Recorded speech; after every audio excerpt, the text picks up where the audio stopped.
Y'all, I'm so excited to bring you an episode that previews a lot of the themes of Season 2, which will be launching officially in a few weeks.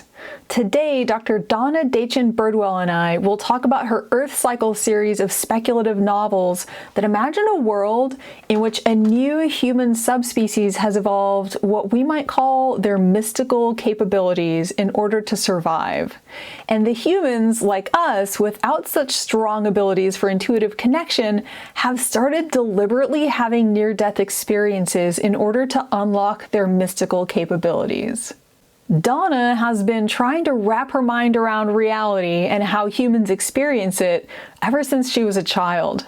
She earned her PhD in anthropology from Southern Methodist University in Dallas and previously taught at Lamar University in Beaumont, Texas. She made a career out of anthropology, that boundless science of humankind and how we got here, and then sidestepped into Buddhist philosophy and then art and photography and writing stories that mostly fall somewhere in the neighborhood of speculative and/or science fiction. She's a big fan of Ursula Le Guin and N.K. Jemisin.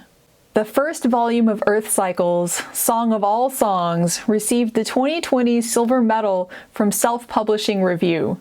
The second book in the series, Book of All Time, comes out today, and you can find a link to both of them in the show notes.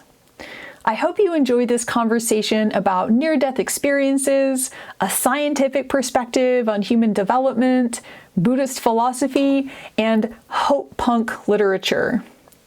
Just a note, at one point Donna mentions the Buddhist idea of the three kayas or dimensions of enlightened existence. You can find an article linked in the show notes if you're not familiar with the idea. So, welcome Donna Birdwell to the Letting Grow podcast. We've known each other for a long time now, and it's really delightful to have a Dharma sister come on this podcast and talk about cool stuff. So, I have read and very much enjoyed the first two books in your series, Song of All Songs and then the Book of All Time. And part of the reason I wanted to talk to you today for Season 2 of Letting Grow is because near-death experiences play such an important role in the plot of this series. And I want to hear more about how you decided to do that, what it means to you. But first of all, could you just kind of introduce us to the characters and to this world and to what exactly the near-death experiences do in this world that you've created? Right. This is basically, this is post-apocalyptic fiction with a difference in that it is happening long after whatever events have taken place, and there are remnant populations of human beings that are left, and two populations in particular, which in the books are called Mundani and Melfar. And the Mundani are more or less like us. They haven't changed all that much. I mean, you'll see some differences, but by and large, they're identifiable as Homo sapiens. And Melfar are too, except that they have developed some very special capacities. The Mundani, on the other hand, have learned how to partake of some of the special capabilities that Melfar have through literally cultivating near-death experiences. And what are some of those special qualities that Melfar have? Well, the Melfar have, as it's presented in the book, Melfar have developed two organs that we don't think we have. Although, if you look at different metaphysical and meditation traditions, you might wonder. Anyway, the two organs are called the Oryx and the Gnosic orb.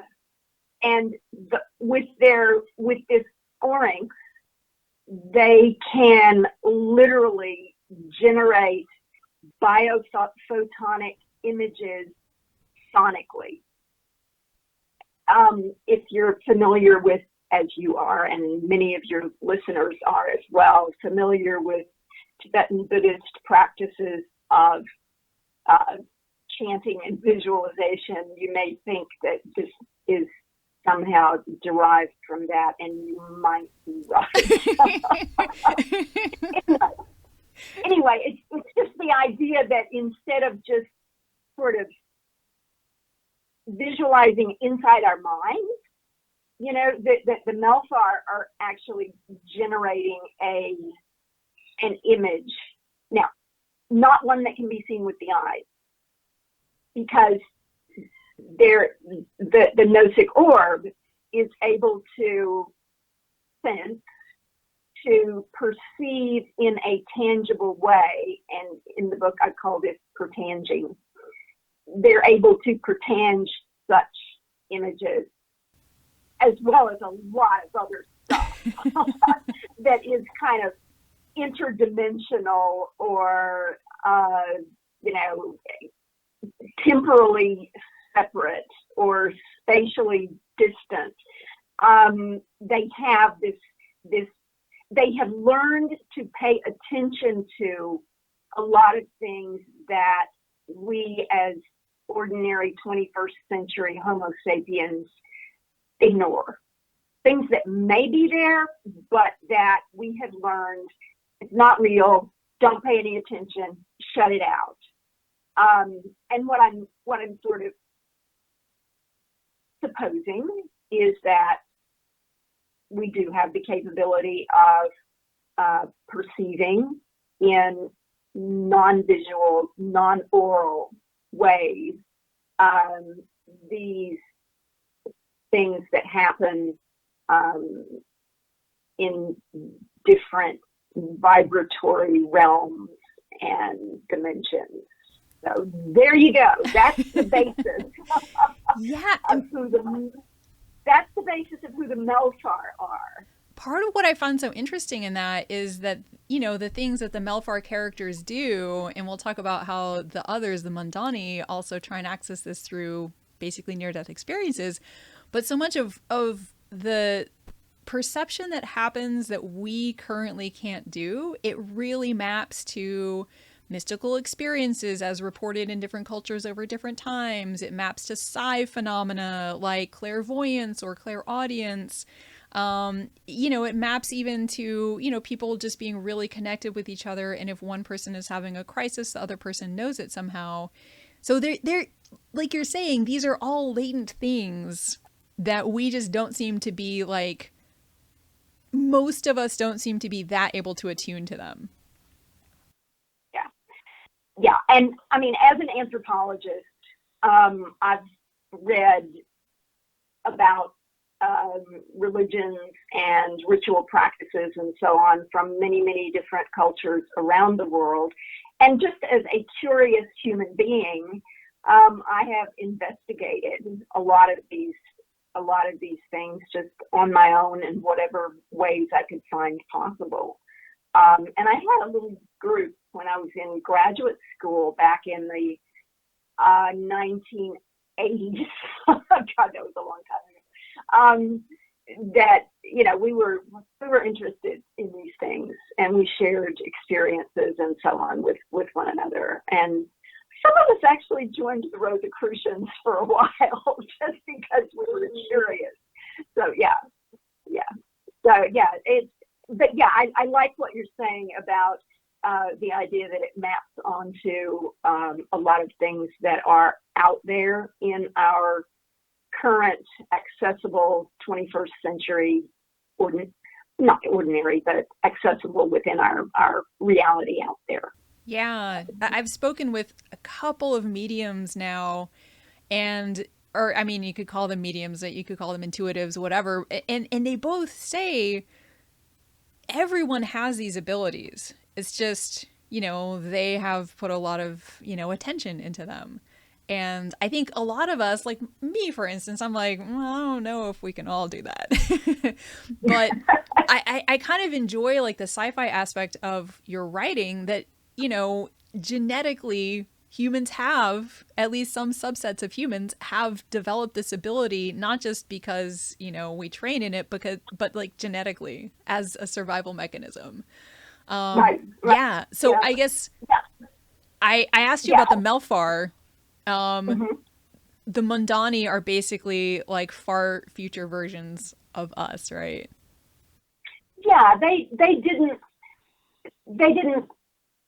they were not under the same kinds of pressures that the Melfar were. Okay, scientifically speaking, the Melfar arose through some scientifically plausible facts.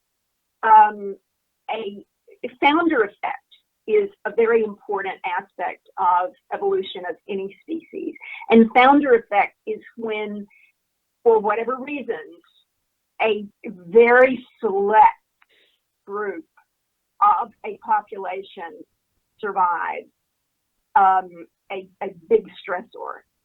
And it just sorts out the gene pool radically. And that's what I'm proposing has happened. And you know how that happened because you've read book 2. Yes, I'm not going to spoil it. Which is almost, it should be out by the time that this hits the airwaves. There's high rates of mutation in this case, due to radiation. And then there's extreme selective pressures. And if you put those 3 things, put a population through those things, you can get very rapid evolution into, these are not a different species, but there's clearly a different subspecies of human beings. And it's utterly plausible in most ways. Okay. And when you say, I just want to clarify for people, when you say a different subspecies, one example you've used is, maybe Neanderthals and other like Homo sapiens. We're under the same umbrella. We clearly mated together, but they're also genetically distinct populations. Right. Yeah. And this is something that has happened many times in the human past. It's when there have been separate species or subspecies, it's hard to tell from the bones, that lived alongside one another. And right. So anyway, so the Mundani are more like us, but they, as you've mentioned already, they access the ability, some of the special abilities that Melfar have through near-death experience. One of those things that was discovered just fortuitously in their history, but that they came to accord a very high social status to people who had experienced this, and then eventually reached the point where they literally sought it out. So and what happens is, I mean, you can think about what's actually happening to the Mundani in a couple of different ways. You can think about it as they are entering into this, whatever you want to call it, the afterlife, the beyond, the other side. I mean, this is spoken of in so many different ways. But they go right up to the threshold of that, put one foot in, and under some of the interpretations within the context of the story, they grab that and bring it back with them. Or, as one of my Melfar characters says, is it merely that the amazement of the experience awakens them? Yeah, it's such an interesting question. And the fact that they don't really know how it works. They just know that it works. Yeah. And so... Oh. Except that, as readers will find, the more they try to do it deliberately, the less it works. Very interesting. There's that control versus releasing into a sort of spiritual or transcendent experience. Yeah. Wonder where that comes from. Yeah. Well, so could you tell us when a Mundani in your world has this near-death experience and they become relevant, am I saying it properly? Yeah. Yeah, so there's a whole term for people who do this. They're now relevant and they enjoy this special status. So what happens with them? What powers do they get? You've mentioned it's kind of like what Melfar do. Yeah. They, they are accorded high social status. They are deeply respected for this knowledge, esoteric understanding that they now have. They can they have a little bit of the psychic ability to maybe what we would call read minds and, remote sensing, a little bit of that they might be able to access. All of which sometimes does happen to people who have had a near-death experience. Just putting it out there. Right.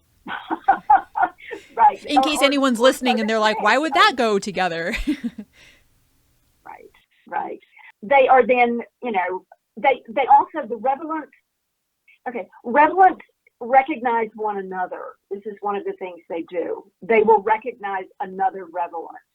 And even in some cases, which is the case with one of my characters, and I won't say who for those who haven't read the book, but a character who actually became Revelant as a child and was therefore unaware that these strange things that he could do were a result of that experience. But then other Revelants, basically say, you're not Melfar, you must be Revelant. How else could you be able to do these things? So yeah, they can recognize one another, and they also have a tendency to, at least, especially in the early moments of having just come back, they have a tendency to repeatedly tell their story, as if they have to kind of rehearse the narrative. And maybe that's the part where they're trying to bring it back down into their mundane world, is, making it part of the story that is the ordinary story of their life here, in this ordinary reality. But they have a tendency to tell to tell their stories. Yeah, and there is something about when people have these kind of transcendent experiences, whether it's a near-death experience or a sort of peak meditative experience or just a spontaneous mystical experience, that it seems like there is a difficulty in kind of fitting something that's beyond words, beyond time, beyond all of our concepts back into our life story. So I just found that really interesting also, that element of the repetition. And it's almost like they have to teach themselves, Yeah. who they are in an ego sense. That was my takeaway. Yeah, no, I think you got that in the sense that, as a fiction writer, I always have to be willing to let other people take what I've written and make of it what they will. And sometimes I'm quite surprised, like, really? But yeah, I'm with you on that one, Claire. I'm kind of wondering, it's a work of fiction, but it's really rich. I'm wondering, how did you come up with the idea to have this Revelant category? Or I'm curious how you came up with the idea of the Melfar and their powers and everything, but specifically this idea of, a near-death ritual, basically, that would confer high status and people would seek it, like, intentionally. Yeah, these are kind of two convergent streams of musing that led to these things. And this is the way stories emerge a lot of times, is something happens and you just sort of start going, I wonder. So I'll talk about the Manzani Revelants first. I rarely, if ever, consciously model a character in one of my books after someone I've actually met. this is an exception. A Buddhist friend of mine recently, this was a number of years back now, I don't know, 8 years ago, took me to meet some people that he had met. And we went to, I mean, it sticks with me. We met at a Middle Eastern restaurant, which was utterly empty because it was during Ramadan. Oh, no. Nobody was going to show up until, I mean, we could eat. It was fine. Right. We were not Muslim. But it was, the rest of the restaurant was completely empty except for the staff. Anyway, and there was a couple there. They were neither young nor elderly. They were in that weird younger part of middle age, I would say. And they both started, well, the husband first started telling his story, and it sounded like a story he had told many times. And he had multiple near-death experiences that were very real to him. And, you know, I changed the circumstances under which these things happened, obviously, and a lot of other things in my book.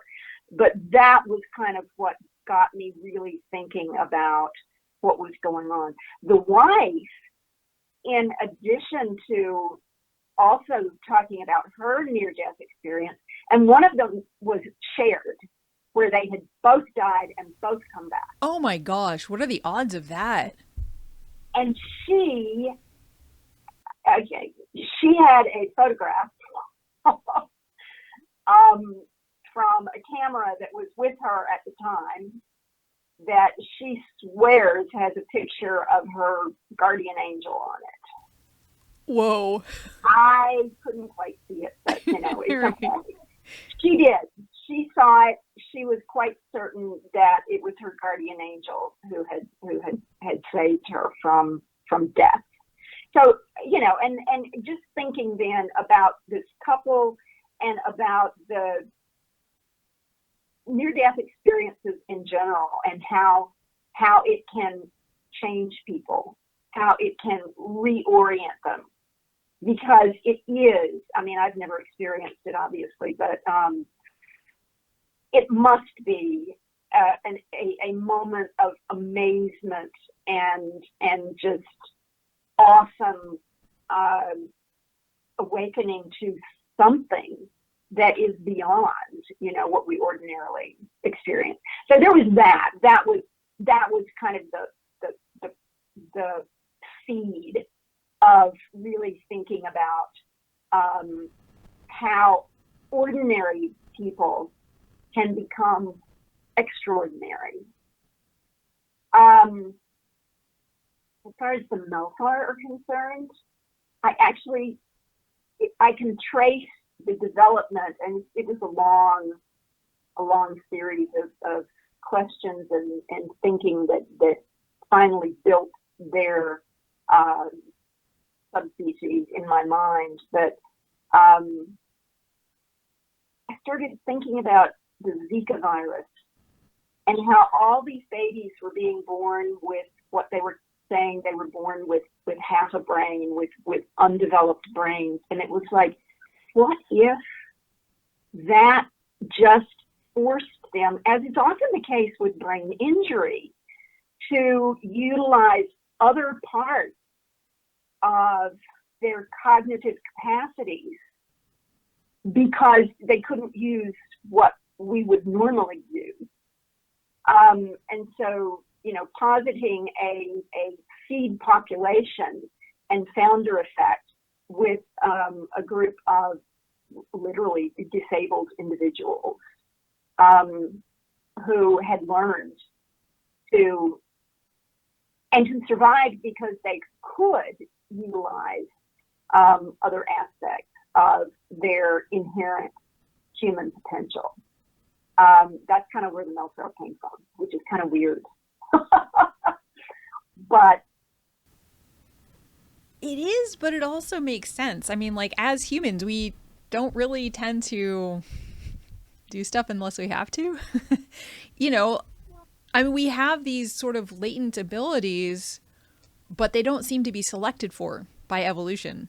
You know, one model of the mind actually is, you know, it's called the filter model. And the idea is that the brain functions more to screen out most of reality so that we can focus on the stuff that keeps us alive. And, you know, meditation or psychedelics, all these things might kind of shift that filter around. And to me, it sounds like you're imagining something kind of like that. You know, if you have to use, if the filter isn't letting enough in for your ordinary, you know, perceptual apparatus to be able to know the world, what else do you do? Yeah, yeah, and there's also just simply the fact that what we experience as normal Homo sapiens, you know, our color perception is just a very small part of the full color spectrum. The sounds that we can hear are a very limited range of vibratory, of sonic vibration, and the fact that it's all vibration, and that vibration can be picked up in many different ways, not simply by visual and auditory organs. We can pick up vibration in other ways. I mean, that's just science. I just love the combination of like you, a retired scientist, writing about this stuff and imagining a future. You know, I love the sort of, you don't necessarily see this in the books, but like you can feel that there is like a base of logic and reason and like what would happen, and then on top of that base you have just this really interesting story and stuff that sounds speculative, but it also sounds like Buddhism. Well, it's all part of what feeds into my understanding of reality, in broadly speaking, reality and human potential. You know, I mean, I see all the horrible things that are going on in the world, but I also see human potential, and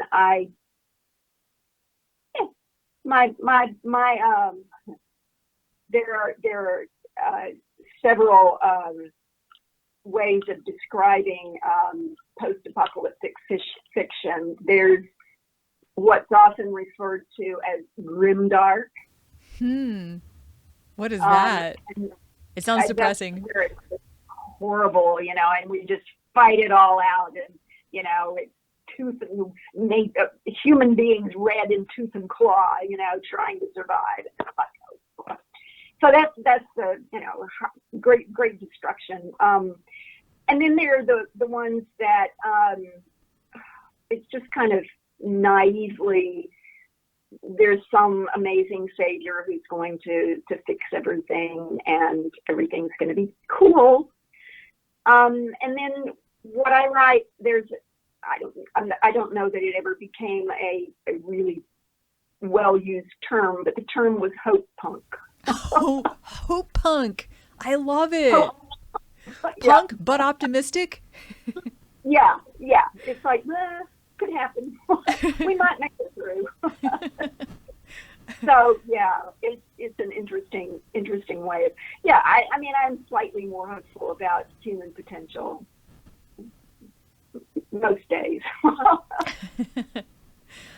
Just having this conversation, it makes me want to ask you something that I think about sometimes, but I don't usually like write or talk about publicly, which is this idea of like human evolution, the human potential movement, you know, this like coupling of spirituality and a language of evolution, that like, you know, humans are evolving and we're about to make a breakthrough.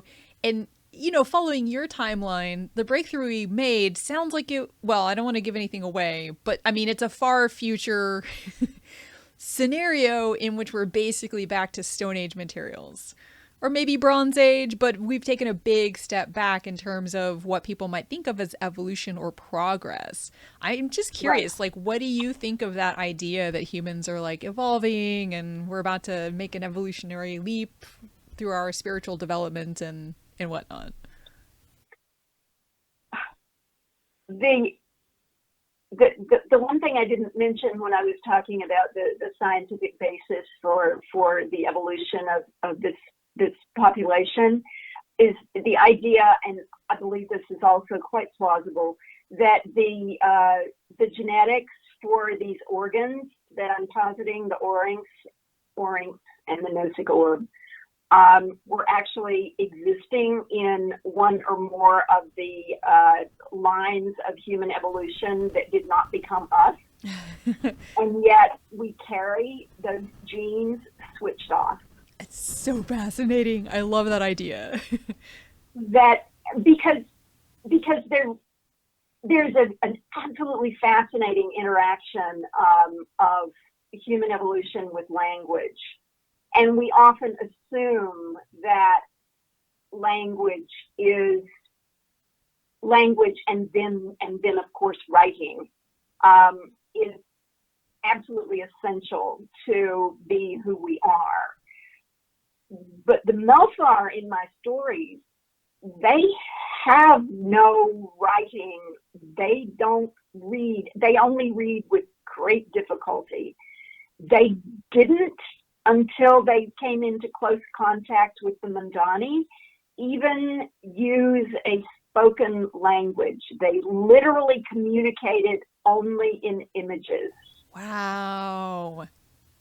I love this idea. I feel like every kid who's ever had a hard time reading, or everyone with, dyslexia or ADHD could, which is not me, just full disclosure, but like, I feel like finally there's someone who's like actually more evolved. Like, it's not, this thing that your teachers just criticize you for. You're just different. It's what is it? Neurodiversity is the term we use now to talk about it. And I think that's absolutely appropriate. I mean, what I always used to tell my anthropology students was look around the room, look at the how different we all are on the outside.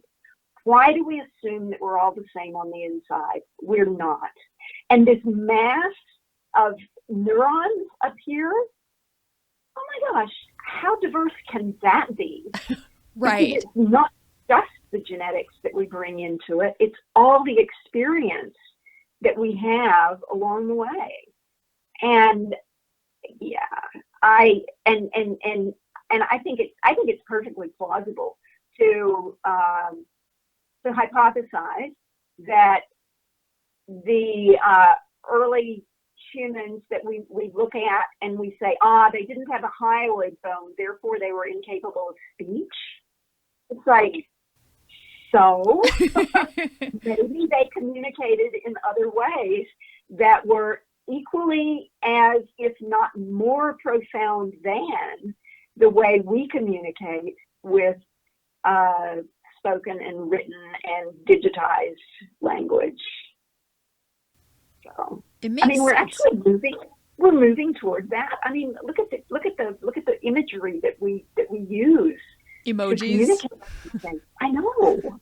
Yeah, it's yeah. We are evolving. I will tell you that, Claire. There's no way we're not. But any proposal that says we are evolving toward a specific end point, I become extremely skeptical. Yes, thank you. Because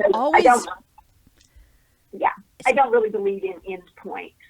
Exactly, which is part of the reason that evidently Darwin himself was like, look, y'all, he probably didn't say that, but he was like, look, y'all, evolution implies like a telos, like an endpoint, like we're getting somewhere. He was like, no, it's natural selection. It's just, Right. Each generation, who is adapted best to their environment. They mix up those genes in the pool, throw them out there, and see who produces the next generation. Right. I think we humans kind of tend to assume that we're at like the top of some kind of pyramid. But if you actually like I'm not that versed in it, but I took a few courses, on this topic in college as an undergrad. And like the more complex an organism is, the more likely that it's going to run into real trouble if its environment changes. And we are the most complex organism, that we know of on the planet. Well, we're also one of the most adaptable. Yeah, that's true. Because we can adapt culturally. We don't have to change our biology in order to survive. We can change our ways. Very true. Sometimes we refuse to do that in rather obstinate and ignorant ways, but we can change how we do things and survive thereby. Yeah. The fact that I'm an anthropologist is not unrelated to why I write the kind of fiction that I do.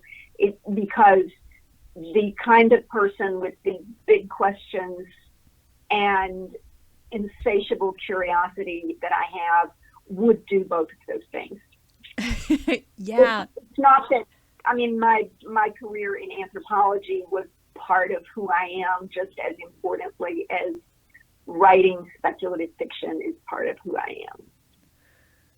Yeah. Well, I just really appreciate, how do I say it, the richness or the depth or like just the plausibility that your background brings to the speculative fiction that you write.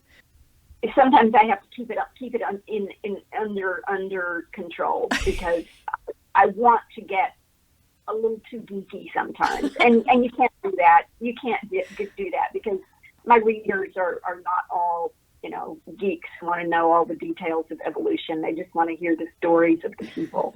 Right. That's fine. As long as I can talk about it sometimes with somebody like you. Yeah, it's great to have like the behind the scenes take on it and get to like geek out. Yeah. I'm curious too. We've talked about, sort of the anthropological aspect of what you're bringing to these stories. What about the Buddhist aspect? I know I feel like I hear a lot of echoes of the Buddhist teachings, in these ability that Melfar have or that Revelant folks have. How does your Buddhist practice play into this? Well, as I said, the whole concept of visualization and chanting is a very important experience that's fed into the notion that you can actually generate biophotonic images sonically. You can speak things into existence. I have a feeling there were probably some Buddhist masters of the past who might think that was not that far-fetched. Well, the idea behind mantras, for instance, in Tibetan Buddhism following, the Indian tradition is like the Sanskrit syllables of the mantra encode that deity in the syllables. Like when you say the syllable, there doesn't need to be a translation. You're evoking or actualizing that in yourself and in the broader world somehow. And seed syllables are not the same as language. Yes, exactly. I think, I published this YouTube video on mantras, and I should have known I would get this, but, somebody asked in the comments, like, well, what's the translation of these mantras? And I should have included it, but I think that's where we often get stuck. We want a syllable to be part of language instead of reality manifesting itself. Yeah.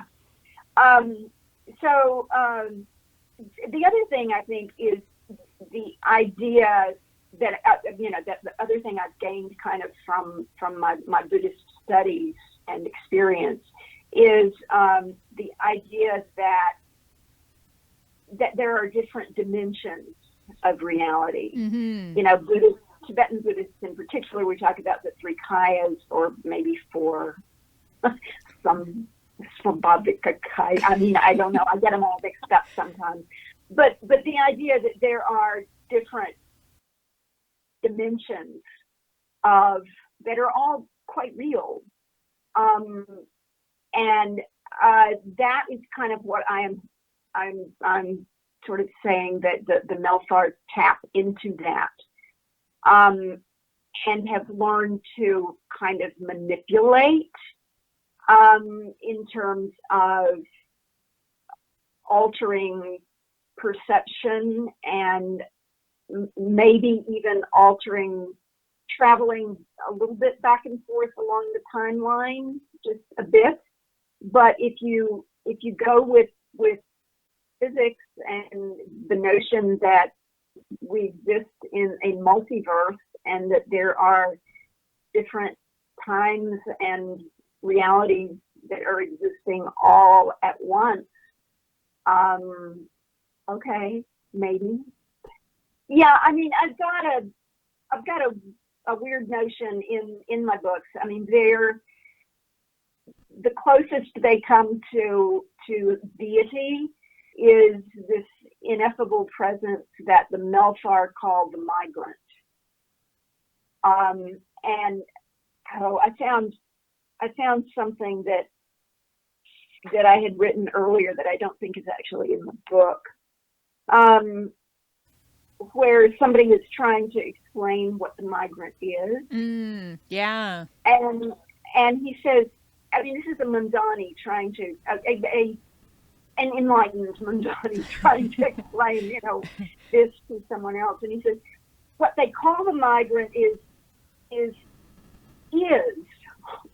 spontaneously, always, everywhere. When we take the migrant into ourselves out of our greed to keep on living our singular lives, we bring the migrant onto this plane, captive in each relevance. Melfar say it's better to let go and merge with the migrant, to be always everywhere.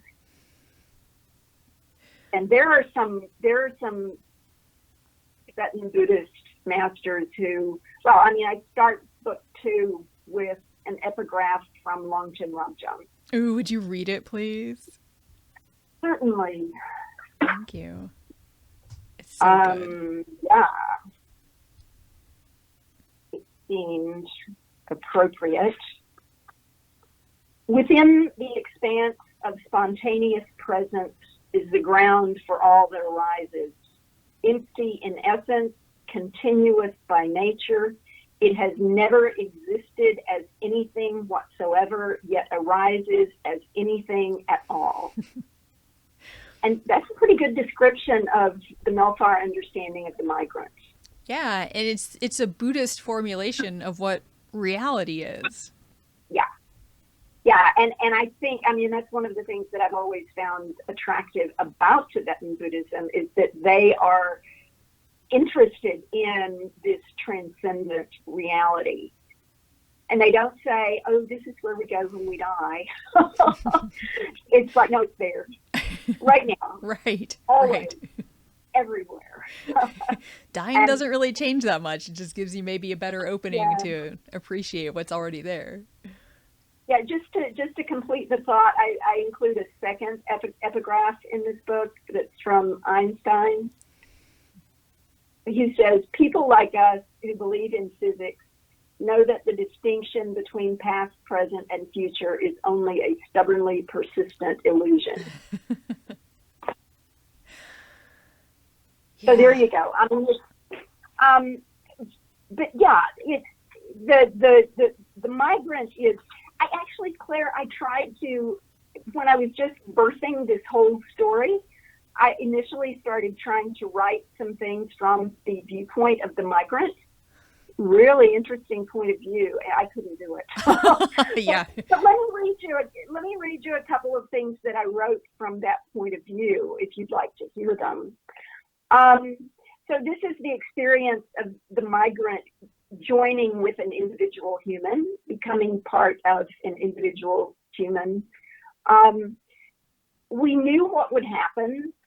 We would become Naomi, and we would be this self-centered child, this I, for many years, waiting for her awareness of us to surface, nudging, prompting, waiting. We were surprised by this one. We were Naomi, certainly, but she knew us. Right from the start, she knew. Now, this passage and that point of view never made the cut, but Naomi made the cut. And Naomi is a significant character in book 2. And the other thing that I wrote that I still kind of like it, and this is also from that weird point of view, the singulars, that's us, we're singulars. The singulars get so sticky, sometimes we forget we're anything more. We're sucked in by the little pains, the wishing, the big pleasures like honey, or like cherries right off the tree, or beach sand on a sunny morning, and orgasm. Oh yeah, that too. All of these keep the physicality of life strumming along. The physicality is necessary. They assume so. I kind of love the idea of like that layer of reality having a voice. Yeah, you can't sustain a whole novel in that voice. Right. I couldn't. I'm not creative enough to be able to do that. But it was an interesting experience to try and see what it felt like to take that perspective and see how it contrasted to our ordinary singular existence. I love that term, the singulars. I mean, there's this word in Tibetan, so. It means like individual or something, or like separate, and it feels like the right word for us. I mean, we're not really separate. We're not really single, but we think we are. We assume so. Yeah, exactly. Yeah. I mean, it was hard enough for me to write some of it from the standpoint of from Meridia's point of view. Mm-hmm. Meridia is my main character throughout the 3 volumes. And she's Melfar. She's half. She's half. She has a Melfar father and a Mandani mother, and she was raised in Mandani communities and has to learn what it is to be Melfar. And yeah, she's still learning. And we're all, I mean, I think she's kind of, I mean, her marginality kind of, I think, resonates with a lot of us who are interested in the spiritual realm. You know, we feel like we're kind of half this and half that. We're not quite certain where we belong sometimes. And often in a culture that's like, why aren't you like everyone else? For me, like, I'm what's called highly sensitive. There's about 20% of just animals that have that trait of high sensitivity. And it means that our nervous systems just process things more deeply. It takes us more time to kind of, process what we experience. And I really related, speaking of neurodiversity, I really related to that experience that Meridia has, just always feeling out of step with the rest of the world, and then, kind of discovering this other half of her, and the whole starts to make sense. But she still feels out of step with that. It's like she's always halfway between and doesn't know where she belongs. Exactly. But, eventually realizing that's a gift and not a curse. But yeah, and I think too, like, so much of that resonates with like the immigrant experience, where two cultures, but especially if you kind of were raised partly in one place and partly another, or you've spent a long time in another place, you don't quite fit either of them, but there is somehow a whole that gets made out of it. It's just no one else seems to really share that whole. Right. Yeah. It's very typical of that immigrants or bicultural or biracial people feel that sort of tension of not belonging anywhere completely. Mm-hmm. So yeah, the interface. I mean, we started out with talking about the near-death experiences, and I think that's important in understanding how the interface between our physical material world and something else is kind of a systemic theme throughout this whole series of books. It's an exploration as much as anything else, an exploration of possibilities. Yeah, I think that's what I mean. Again, so many aspects of this book and these first two books of the series have resonated with me. But that sense of, like you said, the interface. There's a point where the something more touches the something concrete, and it just has such overtones, from Buddhism and ultimate reality and whatnot, and also evolution. It just brings together so many things in a creative way. And to me, these books, as I'm reading them, I kind of look out at the world differently, and I think like, oh, what kind of vibrations are there here that I'm not aware of? And like, how would you transmit this whole scene as a song? Just like, it shapes the way I see the world, but I think it reminds me of how much more there is to the world that I'm not noticing. And I find, any fiction that can make me do that while I'm reading it, not while I'm reading it, but like I read it and then the next day I'm in the park and it's shifting my relationship with what's around me. Like, I just really find that incredible, and I appreciate that aspect of your work, Donna. It's very gratifying to me when something I write can have that kind of effect on people. And I'm also reminded, Claire, of one of my favorite quotes from a book, which is from Robert Pirsig's Zen and the Art of Motorcycle Maintenance. Yeah. Where he talks about, that we have this capacity to be aware of so many things that, as you were saying, we filter them out. And he says it's as if in the it's as if the landscape of awareness is a vast beach, and we take a handful of sand and call that the world. Yes, so true. And that's what I'm exploring in these books, is how perhaps it's possible for us to go beyond that. Yeah, and one thing I appreciate about, this idea of the migrant is like, even Melfar, it's like they have a couple more handfuls of sand. Like, no one has the beach. Like, we participate in the beachiness by being part of the migrant, but there's never anyone who's gonna, in an embodied, conventional way, like, own all of it. Well, that's what they hope to do when they die, because the idea is that Melfar find this idea of becoming relevant offensive. It's like, why would you want to, snip off a piece of the migrant and drag it back into this mundane world with us, when you have just passed up the opportunity to merge with the migrant and be everywhere, always. Right. Why would you not want to do that? Right. So that's kind of their sense of the goal of their lives. And yet, you wonder, wouldn't they? I think that I posit the idea in the books that they still maintain a certain amount of individual coherence for a while, anyway.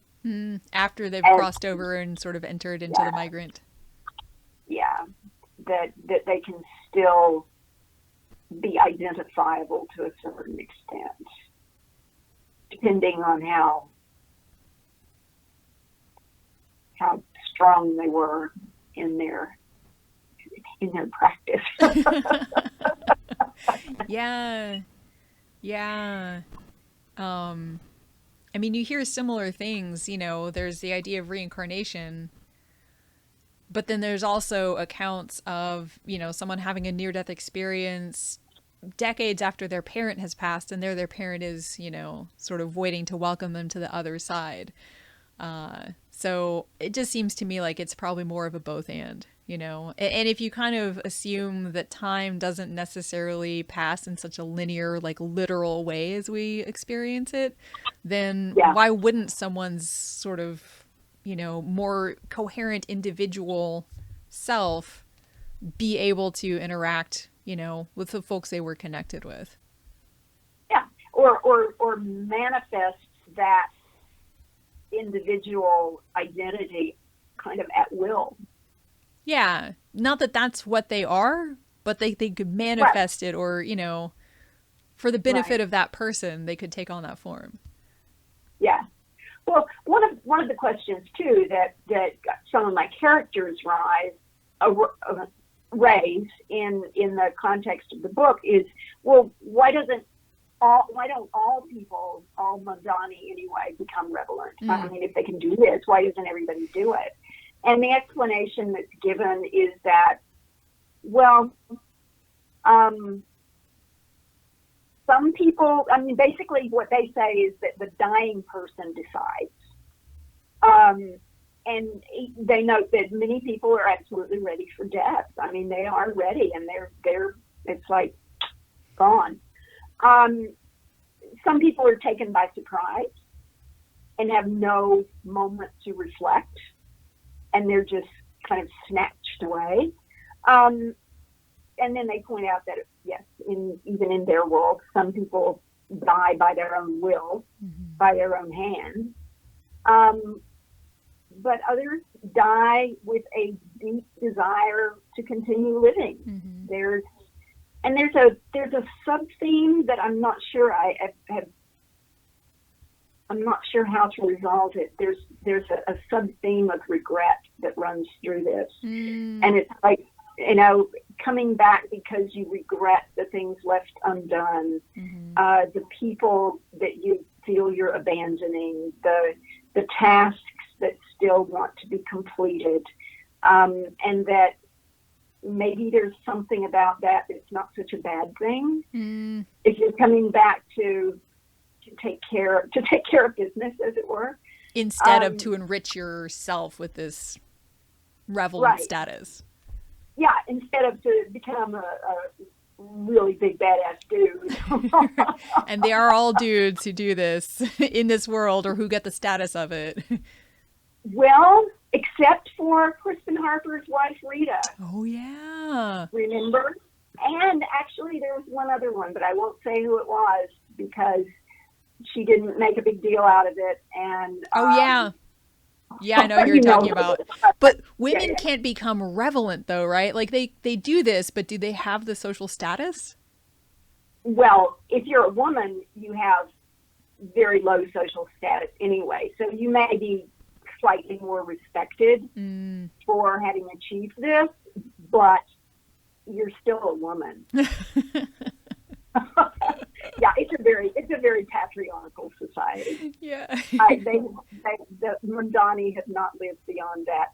The Melfar, on the other hand, are they lean toward matrilineal, not matriarchal. The women are not ruling things, but they inherit their primary identity through women, and women have high status among Melfar. Hope punk. Right. Well, Donna, I really appreciate you kind of like giving us this tour through this world that you've created and taking us really a lot deeper. I mean, I've read these books. I've read the first one a couple of times now, and the second one I loved. But there's just so much more richness now that's added because of this conversation we've had. So thank you so much for like all the geekiness. You're very welcome. It's where I live. So. Yeah. Well, thank you, Claire, for this opportunity. I mean, I love the opportunity to discuss this with someone like you who has other kinds of ideas that pique my interest as well. Thank you. Thank you, Donna.